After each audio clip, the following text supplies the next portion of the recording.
Hey, Al, Scott Horton here. It's always safe to say that one should keep at least some of your savings in precious metals as a hedge against inflation. And if this economy ever does heat back up and the banks start expanding credit, rising prices could make metals a very profitable bet. Since 1977, Robertson Roberts Brokerage Inc. has been helping people buy and sell gold, silver, platinum, and palladium, and they do it well. They're fast, reliable, and trusted for more than 35 years. And they take Bitcoin. Call Robertson Roberts at 1-800-874-9760 or stop by rrbi.co. All right, y'all, Scott Horton Show. I'm him. 4,000 interviews going back 13 years at scotthorton.org. Sign up for the podcast feed and all that type stuff there. Introducing the great Dan McAdams. For many years, he was Ron Paul's foreign policy advisor in his congressional office, and he now runs the Ron Paul Institute for Peace and Prosperity at ronpaulinstitute.org. Welcome back to the show. How you doing, Dan? Hi, Scott. Thanks for having me back. Very happy to have you here, and very happy to learn a whole bunch of new things here, reading your article about Hungary. And it reminded me of something that I just barely know about you. I don't know if we've ever really discussed this, but you actually used to live in Eastern Europe, what we now, I guess, could call Eastern America, or, you know, the eastern fringes of America's empire, in Europe there. You lived there for many years and worked there, and am I right, in Hungary you lived? Yeah, I lived in Hungary for almost 7 years back in the 1990s. Mm-hmm. All right, so well, tell us all about that, because you were working on, well, something or another there, huh? Yeah, I went over to get away from my thesis for my master's because I hated it. So I escaped. I got a job over there, and I was the editorial page editor of the Budapest Sun, which was at the time the biggest English language newspaper in Central Europe. But I also worked with the British Helsinki Group, which was a group monitoring the very early days of regime change in the 90s, when the U.S. first started meddling in the affairs of these countries after the end of communism. So we did a lot of human rights monitoring and election monitoring and things like that. So I got a good handle of things going on the ground in Central and Eastern Europe. Yeah. Well, it certainly served you well, as we've seen over the last few years in your writings, and obviously your briefings to Dr. Paul. Not that I don't mean to sell him short at all. I mean, obviously, he does a lot of his own reading too. Yeah, for sure. but you're certainly part of the reason he always knows what he's talking about so well. So now in this case, you've written this article about Coleen Bell, and she is, as you say here, the ambassador to Hungary. And she went and gave a speech to their parliament where, am I understanding you right, she basically sided with the minority in parliament against, or I don't know if they're the minority in the parliament or not, but the party out of power against the party in, they have a president or a prime minister there. How the hell is it? Prime minister. They do have a prime minister. Okay. So she went and sided with the minority against the majority and their prime minister on what all now? Well, Washington has had a problem with the people who rule Hungary, the Fidesz government. It's a center-right party, and they've been sort of pro-U.S. and pro-NATO, but they've also been very independent-minded. And Viktor Orban is the prime minister of Hungary, and he's been very annoyed at Brussels' refugee policy, immigration policy, because he doesn't feel that Brussels has the right to tell Hungary how many people they have to take on, how many people they have to pay for coming to Hungary. He thinks that should be an issue of national sovereignty. So he's not won a lot of kudos among the elites in Brussels or in Washington, because although he's gone along with a lot of the sanctions against Russia, he also maintains pretty good relations with Russian President Vladimir Putin. They've met each other a couple of times. I think he went over to Moscow, and Putin was over in the U.S. Putin was over in Budapest, and they've done some deals together. Russia's going to be upgrading the Hungarian nuclear reactor. It was built by the Soviets, and the Russians are going to upgrade it a little bit, and a few other things like that. So they have some business relations, and the U.S. of course would rather see everyone follow the isolation of Russia that Washington's policy is. So they've been a little annoyed at Orban for quite some time. Mm-hmm. And yeah, it's funny too. Well, we just finished talking with Brad Hoff about what's going on in Syria here, and ended it on the joke, as you know, they put it in the New York Times in that write-up of Ben Rhodes about how, you know, if only we had invaded the country and overthrown Assad back in 2012, everything would have been just fine. Everybody knows that. And I guess, I mean, here's Obama's ambassador. She can't quite put it that way, but she's certainly blaming the side that America has sided against there, I guess, for resisting all this time.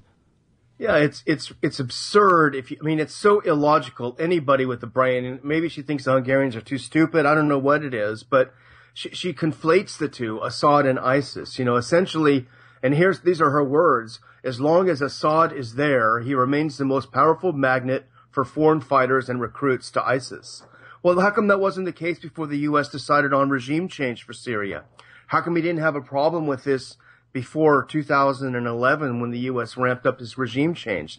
The whole idea that he serves as a magnet for the people who are trying to overthrow him, as if somehow it's a symbiosis, is absurd.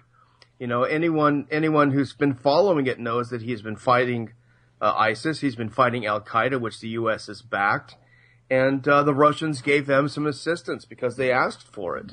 So it's really absurd for the ambassador to rewrite history like this and basically tell the Hungarians, look, you guys got to get on board with this. You've got to, you know, you're our great partners, and we've got to deal with taking down Assad, you know. And as to your point about, you know, this whole ridiculous notion that if they had just invaded in the first part, well, here's one word for them: Libya. You know, I mean, what do they think Syria would be like? You know, it would be a Libya, probably worse than Libya, actually. Yeah, well, I mean, of course, because look at all the different ethnic and religious factions that stand for a good beheading at the hands of the Islamic State or the al-Nusra Front, were they to rule Syria, when no such populations really exist in Libya other than the blacks of Tawerga. So there's one big mass ethnic cleansing there, but mostly a stop after that. Thank goodness. But can you imagine, seriously, if they had successfully de-Baathified the government and abolished the army in Syria the way they'd done in Iraq, what life would be like in Damascus right now? Exactly. I mean, you don't have to believe that Assad is a wonderful, fantastic Democrat to root for him to have a victory over ISIS and Al-Qaeda. You know, these groups represent the worst in civilization, and he may not represent the best, but good Lord, you know, it's at least women can walk around dressed in Western wear and not be, you know, beheadings left and right. It's just absurd. Well, and the thing is too, and I'm glad I forgot to say this for a long time so I don't get too repetitive, but, you know, one of the leading groups that they called the moderates that John McCain went and met with, the Northern Storm Brigade, as soon as that story came out, I put it in Google, and there they already were on the record telling Time magazine, oh yeah, I'm a veteran of Iraq War II. Fought with Zarqawi against the Americans there. Yeah. These were the mythical moderates from the get-go, Dan. Not that I'm telling you anything you didn't warn me back then, but damn, man. Exactly. It's completely undeniable. I know every time I say it, it sounds like ridiculous hyperbole, but I don't even have to refer to past New York Times articles where I can just refer to the news every day. Just look, it's in the news every day. There's America criticizing Assad for bombing Al-Qaeda. I mean, it's not like their agenda isn't showing or something. Yeah, Scott, I mean, you could even see it in the press briefings of the State Department. You know, there is a lot of lies and obfuscation, but if you just read the press briefings, both Mark Toner and Admiral Kirby, they both admit that these groups, the so-called moderates, are, quote, intermingled with Nusra Front. Well, what the hell does that mean? Intermingled. They fight together, they live together, they live together. How are they any different? Who are these mythical moderates? They'll put on their moderate clothes when the U.S. is delivering weapons to them, and then they go right on hand over to Al-Qaeda. It's so absurd. It's so ridiculous that anyone can see through this. Yeah. All right, so now in terms of the Hungarians, now they're members of NATO, right? Yeah, NATO and the EU both, exactly. But have they participated in the war in Afghanistan, for example, or any of the terror war? They have, but I think, it's a small country that's only a little over 10 million. So I think their participation, as far as I know, has not been anything super signiugent. Mostly just suffering the blowback from it. Yeah, exactly. In losing business from, enforcing all these sanctions against Russia and sort of all this sort of thing. So yeah, they take the brunt of it. You're right. Yeah. All right. And so now, regardless of anybody's opinion about whichever country's immigration policy or, refugee policy, it's certainly under any fair reading of, decency or something, none of America's business whatsoever, whether the Hungarians allow the refugees from America's wars into their tiny little country. In America, there's always at least the excuse that we got room. Hungary doesn't necessarily have room, and I don't know, maybe they do. But it's certainly not my fight to dictate to them who they gotta let in. But apparently nobody ever conveyed that to Ambassador Bell there, huh? Yeah, and it's the whole issue that Washington's foreign policy, and I know you agree with me on this, Scott. I mean, we've created these refugees with our foreign policy. We've upended their societies. We've destroyed their economies. And these people are, many of them, through, no fault of their own, are trying to find a decent place to live. And here we are bullying these countries like Hungary that have not really been a part of it, certainly not an enthusiastic part of this whole regime change nonsense. We're telling them, hey, you got to take in these refugees. Ambassador Bell told the Hungarians, you've got to follow this EU-Turkey agreement. And that actually is against Hungarian law. The Hungarian parliament said they've rejected this forced migrant policy, and they're going to put it to referendum in Hungary to see what the Hungarian people want. So if you believe in sovereignty, then you have to say, that the Hungarians should have the right to determine what their refugee policy should be. Yeah. And now, is this how it always works too, where the American ambassadors go to the various Eastern European parliaments and just completely harangue the Russians on their behalf or something like the way she does here, where, she's implying, as I think you got it pretty straight here, who could argue, that what she's saying here is that Russia better get out of Crimea, which is a hell of a challenge from the well of somebody else's Senate.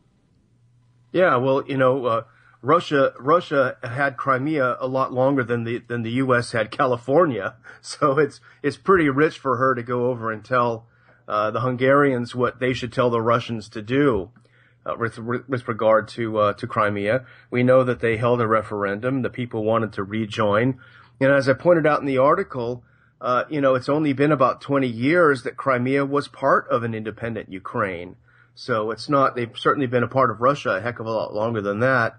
So the whole idea is nonsense, that she would do this. But yeah, I mean, it would be customary, I think, for an ambassador to address, and this actually was not the full parliament, but it was the Foreign Affairs Committee of the Hungarian parliament. And you would expect, in the course of diplomacy that you would do this, but it wouldn't be this kind of a hectoring speech.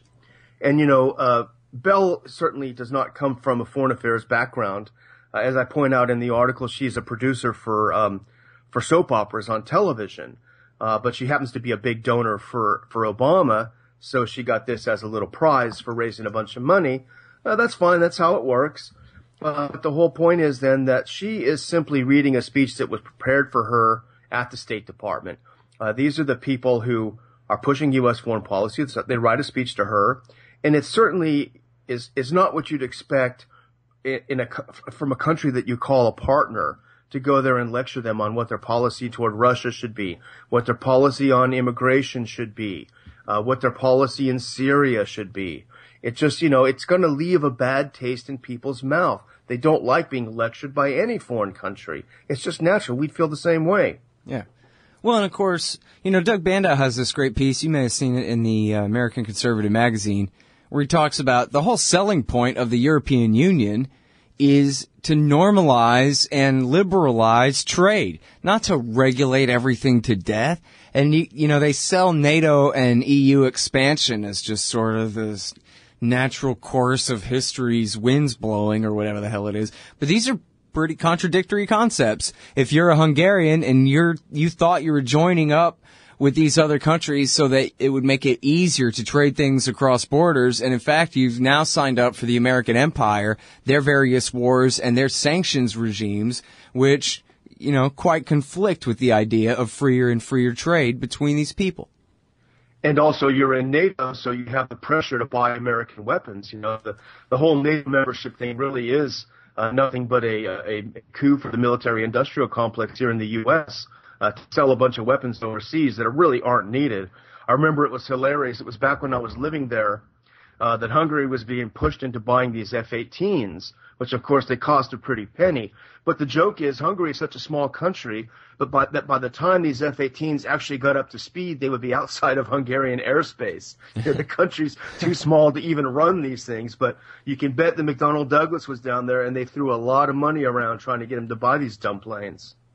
Yeah, well, and that's the thing that everybody kind of knows, but hardly anyone ever really writes about in any real substantive way. But it's as simple as 2 + 2 when you look at the role and career of Lockheed's Bruce Jackson in really, I guess, coming up with the idea and subsidizing the creation of the Committee for NATO Expansion and then the Committee for the Liberation of Iraq, and God knows what else he's doing since then, or, the others like him.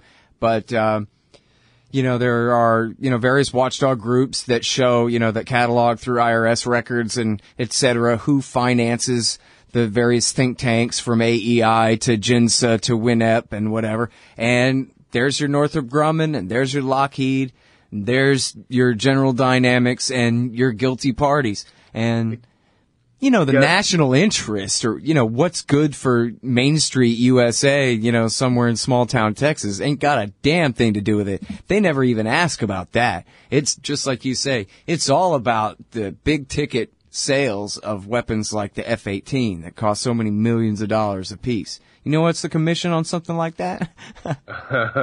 Probably more than our salary for 20 years. Yeah, wow, a lifetime. But, I remember I was there when Lockheed Martin was trying to sell the F-16 to the Hungarians. They were all competing, and you would not believe, Scott, the kind of money they put out. And I was a journalist at the time, and they put us all in buses, and they drove us down to an air base down there, and they put on incredible lunches with all kinds of fancy food and everything. It was just a song and dance to get good press about the F-16, which they wanted to sell Hungary. And this is actually, at the time, the party that's currently in power was in power back then, too. And Viktor Orban, the prime minister, was prime minister then, and he irritated and infuriated Lockheed Martin and the others because they bought the Gripens, the Swedish planes. And that was really when the U.S. first soured on Viktor Orban. That's when they got mad at him because he didn't buy our junky planes. Now, so has the NED and USAID and the boys all stepped up for efforts since then? I think they've tried to do things in Hungary off and on. The U.S. has certainly been supportive of the current opposition now, but it is to a degree a bit like Russia. The ruling party in Hungary, they did have a 2/3 majority when they were first elected in 2010, but now they still have a very, very solid majority. It's a very popular political party, and I think partly because people like having a leader who will stand up Brussels and stand up Washington. But the opposition, very weak and very divided. They have difficult time competing with the ruling party in those terms. But so they're not very successful at trying to do a revolution there, at least not yet. Well, that's good, at least. All right, well, listen, man, we're kind of losing Skype again, so we better go ahead and cut it short here. But I really do appreciate you writing about this stuff that I know nothing about and helping fill me in here. And I know the audience appreciates it as well. Everybody, it's the great Dan McAdams at the Ron Paul Institute for Peace and Prosperity. That's ronpaulinstitute.org. And we're rerunning this one today on antiwar.com as well. It's called U.S. Ambassador to Hungary. Overthrow Assad, let in the refugees, and fight Russia or else. Thanks again, Dan. Thank you, Scott. Thanks, y'all. Sign up for the podcast feed at scotthorton.org. I love Bitcoin, but there's just something incredibly satisfying about having real, fine silver in your pocket. That's why commodity discs are so neat. They're 1-ounce rounds of fine silver with a QR code on the back. Just grab your smartphone's QR reader, scan the coin, and you'll instantly get the silver spot price in Federal Reserve notes and Bitcoin. And if you donate $100 to the Scott Horton Show, he'll send you one. Learn more at facebook.com/commoditydiscs. commoditydiscs.com. Hey, Scott Horton here to tell you about this great new book by Michael Swanson, The War State. In The War State, Swanson examines how Presidents Truman, Eisenhower, and Kennedy both expanded and fought to limit the rise of the new national security state after World War II. If this nation is ever to live up to its creed of liberty and prosperity for everyone, we are going to have to abolish the empire. Know your enemy. Get The War State by Michael Swanson. It's available at your local bookstore or at Amazon.com in Kindle or in paperback. Just click the book in the right margin at scotthorton.org or thewarstate.com. Hey, Scott here.